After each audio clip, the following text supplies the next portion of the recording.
So, you found the perfect place to rent and you're asked to put a deposit down. But how do you know if it's secure or if you'll ever see it again? Well, don't worry. Your deposit should be protected by law, and I'm here to find out how.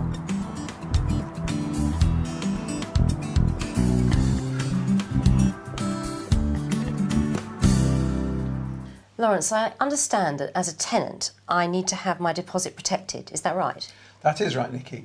The Housing Act 2004 made tenancy deposit protection statutory for all assured short-hold tenancies, and the relevant provisions came into effect in April 2007. So how does that work? Are there different schemes that operate? There are 3 different schemes. The one that I'm concerned with allows the landlord or the agent to hold the deposit during the tenancy and then submit it to us if there is a dispute. Okay, and what's the scheme that you're involved with? It's called a tenancy deposit scheme. Okay, so if there is a dispute at the end of the tenancy, what happens then? If there is a dispute, as I said, the disputed amount is submitted to us. We then employ an adjudicator to reach a decision on the dispute. We then verify it and pay out the money in accordance with that decision. And how long approximately would that take? We aim to do it within 40 working days, but it is, as you might imagine, very variable depending on the complexity of the dispute and the ability and willingness of the people to help us get information and process it. So what happens if my deposit hasn't been protected? If your deposit hasn't been protected, you should take legal advice, but you would be able to take the landlord to court and you could expect 3 times the deposit by way of compensation. Really, that's very reassuring. So it really is up to the landlord to register the deposit. The tenant doesn't really have to do very much, is that right? That's correct. It is the landlord's responsibility, and indeed the tenant doesn't have any say in which scheme the deposit will be lodged. Okay. So has this legislation had much of an effect on the market? It has been slow, but certainly the scheme with which I'm involved covers, when I last counted, over 1 million tenants and £750 million worth of deposits. Wow, really? Lawrence, that's really helpful. Thanks very much. Thank you.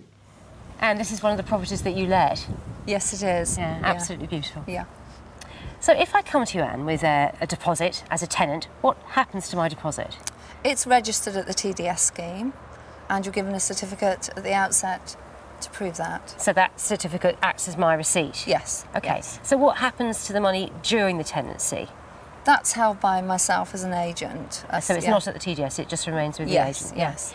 So after the tenancy, when it's time for me to go and retrieve my deposit, how does that happen? What's the process? There's a checkout appointment. You go around the property with the tenant, the outgoing tenant, with the inventory that's prepared at the outset as well. Very important document.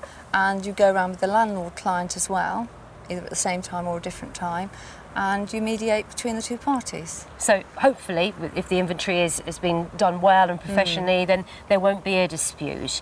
But if there is a dispute, what happens then if the landlord and the tenant can't agree? Well, the agent tries to mediate, and it's your job to mediate, really, to give advice to both parties. Wear and tear accepted, that's a very big one that we have to give a lot of advice on and, go through with both parties, really. Right. OK, we've done all that, but the landlord and the tenant still can't agree. What happens then? Then it very often can be the case that you're referred back to the TDS by one party or another. So do you think it's a good thing, the TDS scheme? Very much so, yes. Because it benefits the tenant and would you say it benefits the landlord as well? Yes, it does. It just makes everything clear cut and closure? Yes, yeah. yes. That's very reassuring, Anne. Thanks very much. Right, thank you. So, good news for tenants and landlords. Tenancy deposits are protected by law, and there is a clear dispute process to follow should you feel that your deposit is being unlawfully withheld. For further information, visit www.direct.gov.uk/en/tenancy deposit.